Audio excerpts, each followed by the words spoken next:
Hello again. Couple quick things I want to point out about Antigone in addition to what you've seen on the other videos. In part, the play is a conflict of different moral visions. And I want to look at the two main characters, Antigone and Creon, and their moral beliefs.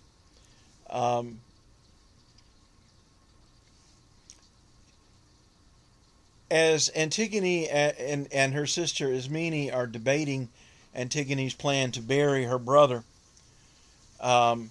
she makes a few interesting statements. Line 64. Creon has no right at all to separate me from my own brother. None whatsoever.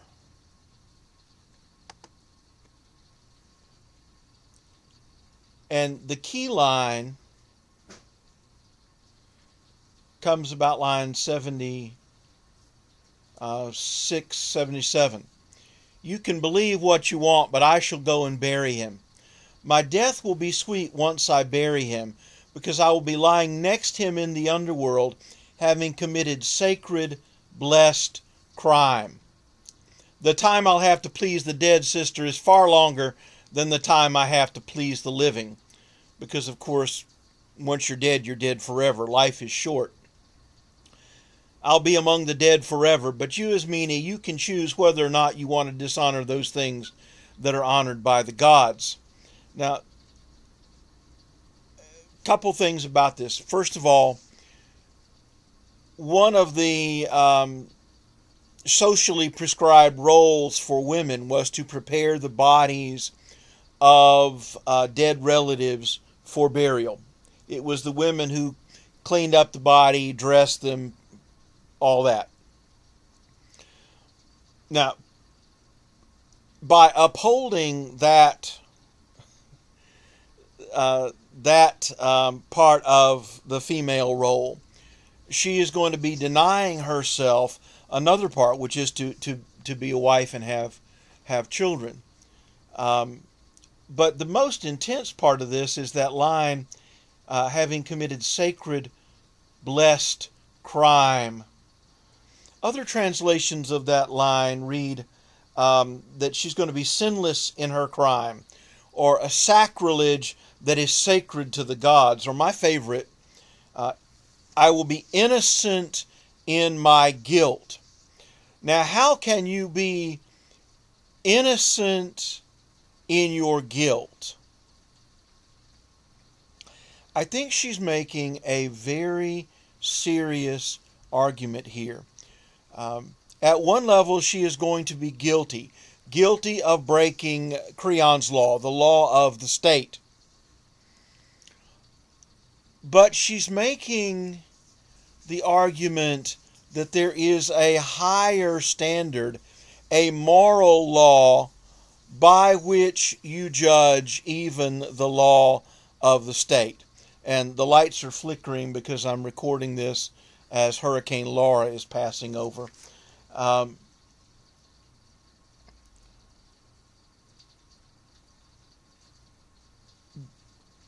And in the eyes of this higher standard, the moral law, she will be innocent. She's doing her duty, what she's supposed to do. She's doing the right thing. And I think this is a very important argument. And frankly, one that here at an HBCU, I think ought to resonate. After all, isn't this the same argument that the civil rights movement was making? That these Jim Crow laws enacted by state legislatures, are the law of the state, but they contradict the higher moral law. And I think that's actually one of the things that helped the civil rights movement accomplish what it did. Now, I know we haven't got all the way there yet, and the recent spate of unjustified, unwarranted police killings of African Americans makes that point very, very clear. But we made some progress, and I think the reason the civil rights movement made the progress it did was because it was making this argument. Hey, these laws go against the ideals upon which America was established. We hold these truths to be self-evident that all men are created equal. Well, how can you say all men are created equal when I can't eat in the same restaurant you can eat in? I can't use the same public restroom you can use. I can't drink from the same public water fountain. I have to sit in the back of the bus, etc. This is a very serious argument, and one that can apply in any culture, in any situation where the law itself is morally wrong. And what do you do in that situation? Because the fact is, from her perspective at least, she has to break either the law of the state or the moral law. In order to obey the law of the state, she has to break the moral law. In order to obey the moral law and bury her brother, she has to break the law of the state. I think this is a really, really interesting and powerful argument that she is making. Now contrast that with Creon's morality, and we're going to look at that in a couple of passages. The first one begins about line 147. Actually, let's back up and start about line 145.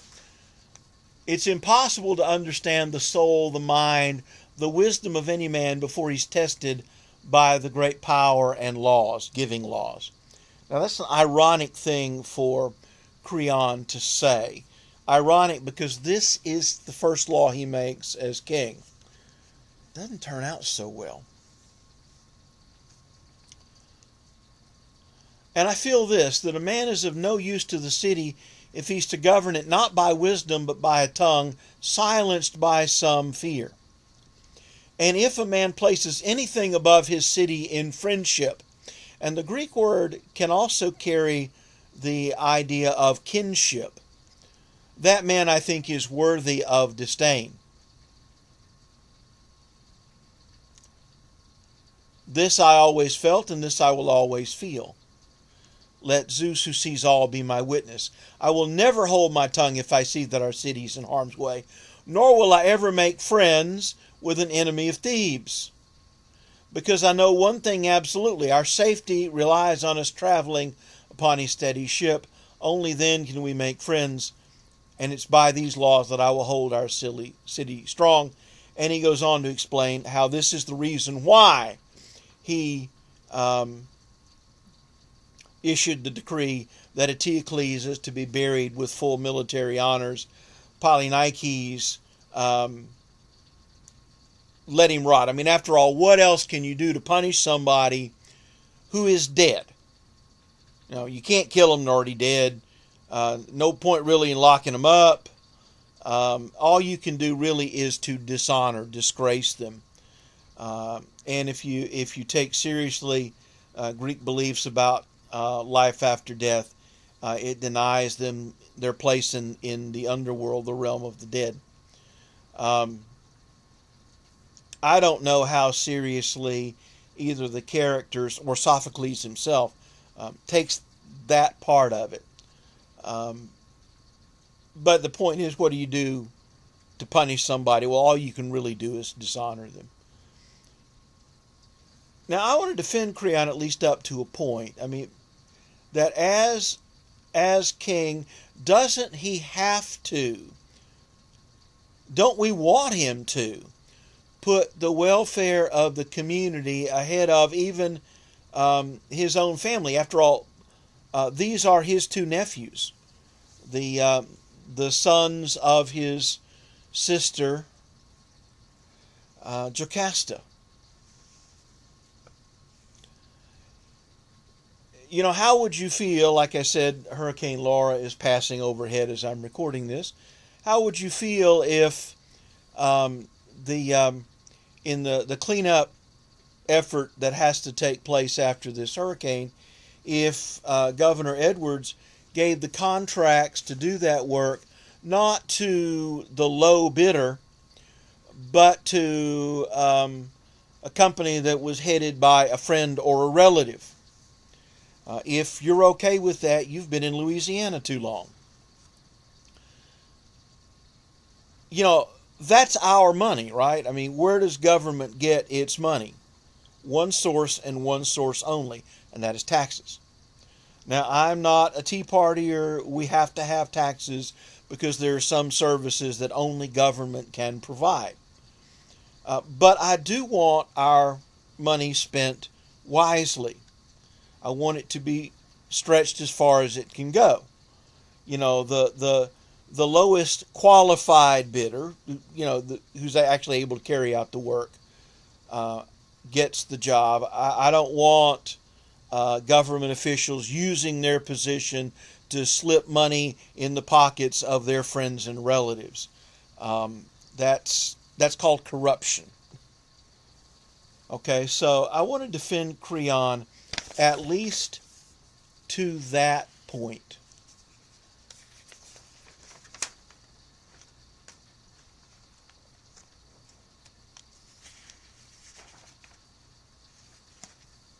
He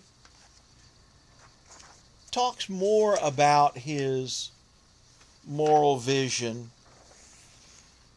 a little bit later on after Antigone is arrested, and he's discussing with Haemon, who, remember, is betrothed to marry Antigone. Now, a betrothal was more than our engagement. You can break off an engagement, but once in the ancient world, once you were betrothed, you had to divorce someone.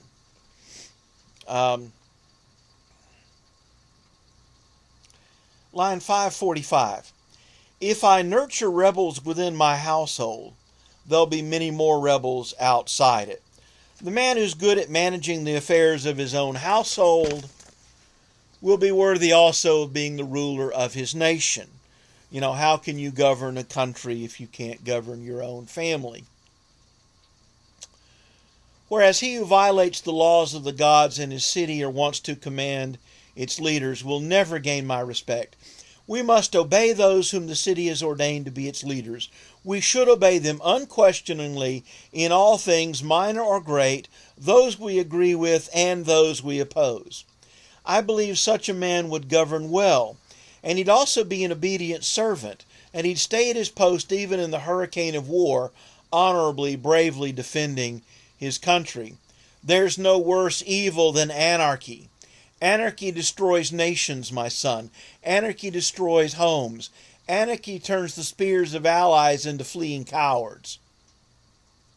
Those men left standing, the survivors, have been saved by discipline. That's why each man must protect with all his might law and order, and under no circumstances must he allow a woman to defeat him. Ancient Greek culture was somewhat misogynist, meaning they didn't particularly like women. It would be best, if needs be, to be defeated by a man, rather than to allow it be said that women have taken over. Now, again, I want to defend Creon at least up to a point. Before COVID hit, and I was teaching my classes in person instead of this way, you know, by the end of the day, I'm tired. And I want to get home, get into comfortable clothes, take a shower if the weather's been hot, rest. I'm getting old. Well, the way I would come home is Old Grambling Road. And if you've been on that road, you know it was laid out by a drunk snake. Okay, there's not a straightaway anywhere between Grambling and Ruston. I'm tired. I want to get home. I want to drive 70 miles an hour. Now, what's the problem with my plan? Plan is if I try to drive 70 miles an hour on that road, I'm going to be taking my half out of the middle. Okay. And even if I somehow know there's not a cop sitting at the spot where they like to sit with a radar gun, there's still a problem. There's a reason the speed limit is lower than that on that road. Okay? The car coming the other way might have some of your friends or family in it. Okay? It is dangerous, not just to me, but to everybody else on the road if I don't obey the speed limits and the stop signs and the red lights and all that. You see what I'm getting at? Doesn't every society, in order to function, have to have rules, laws that are enforced one way or another?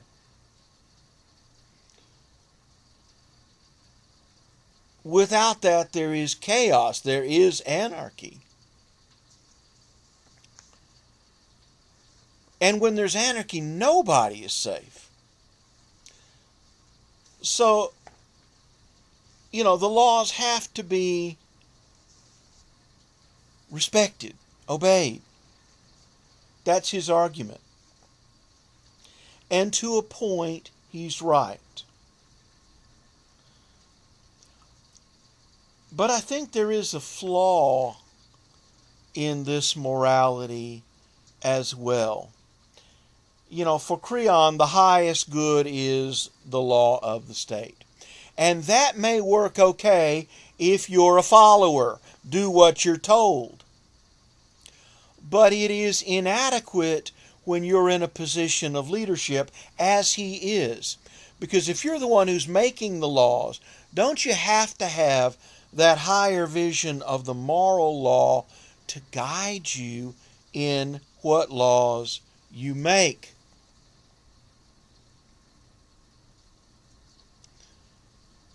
I think there is a weakness there, a flaw.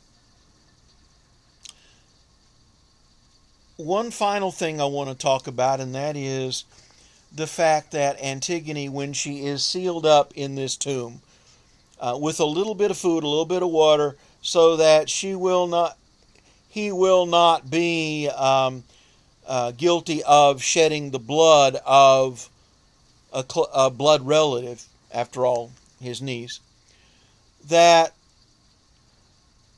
she hangs herself. Now, a lot of you have been taught that suicide is the unpardonable sin, because you cannot repent of that sin after you commit it, at least not if you succeed.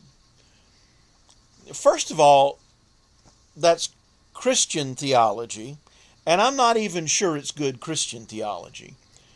If I have to individually recognize and repent of every individual wrong action, thought, and word, I got no shot, and I don't think anybody else does. I think that's a misunderstanding of what sin means in the Bible. In the Bible, sin is not so much the individual wrong actions as the condition of the heart estranged from God that leads to those wrong actions. But let that be as it is. The fact is that this play is written over 400 years before the time of Jesus, of whom the ancient Greeks could never possibly have heard. Okay? And so Christian morality has nothing to do with these plays. In ancient Greece, suicide was considered an acceptable way of dealing with an intolerable situation. And I suspect if I push you a little bit, most of you actually would tend to agree with that. Does the date September 11th, 2001 mean anything to you? You know, if you have seen anything about the events of 9/11, you know, after the airliners hit the World Trade Center, first thing that went out was the power, which means the elevators quit working, and the first thing that burned out were the stairwells. So the people who were trapped above where the planes hit had no way out of the building. And the fires started by the aircraft fuel was burning its way up the building. I don't think anybody anticipated the buildings collapsing the way they did. But the people above where the planes hit basically were faced with a choice. I can stay here and burn to death, which I would think is a long drawn out and very painful way to die. If you've ever suffered any level of burn, you know they hurt like the dickens. But the only alternative, which some of them took, was to jump, knowing that your chances of surviving a 100-story fall to the pavement beneath are somewhere between slim and none, leaning towards none. And some people did that. Do you blame them? Can you say that what they did was wrong? I can't. I don't know what I would do. I don't think anybody knows what they would do in that situation unless they've been in it. And I hope I'm never in that situation. But I can't blame those who chose to do so. It seems to me a perfectly responsible choice if you have the guts to do it. That's the situation that Antigone finds herself in. She sees no chance that Creon's going to change his mind. And rather than suffer a prolonged death, and by the way, you'll die of thirst long before you die of starvation. Rather than suffer that, she chooses to get it over with quickly. And so we're left with the last thing I want to deal with in this video, and that is, who is the protagonist of this play? Let me ask a different question. Who do you identify with more in this play? Antigone or Creon? I think most of us tend to identify with Antigone. First of all, I think most of us tend to think that she's right. That at the end of the day, what do you gain by not burying Polynikes? I mean, even convicted criminals who are executed, and I don't want to get into a debate about the death penalty. For the record, I'm opposed. But the family has the option of claiming the body and burying them wherever they choose. Okay? You know, even a person judged by our society to be unfit to be allowed to live in it, even in prison, is given a decent burial. And so most Americans tend to identify with Antigone. I think that's part of our national character, because after all, our nation got started in a rebellion. I mean, we call it the American Revolution, But at the time, on the other side of the Atlantic, they called it a rebellion. Okay? I mean, I have ancestors who were rebels against the English king. So we love a rebel with a cause, a person who will stand up for what they believe and is prepared to pay the price.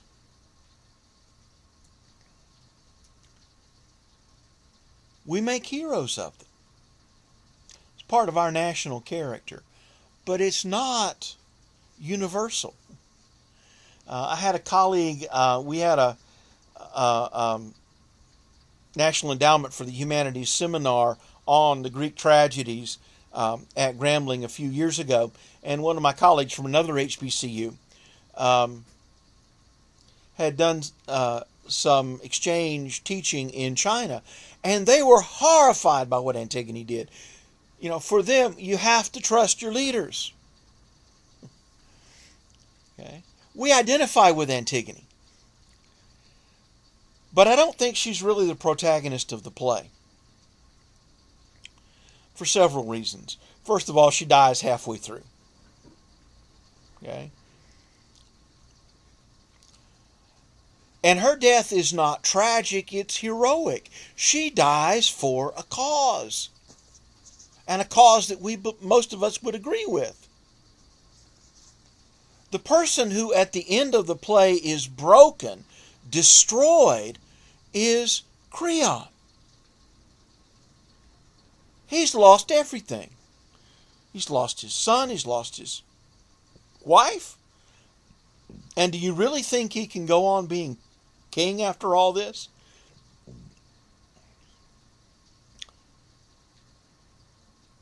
So the question as you wrestle with, is this play best described by Aristotle's theory of tragedy or by the moral theory? Is Creon a good man who makes a mistake?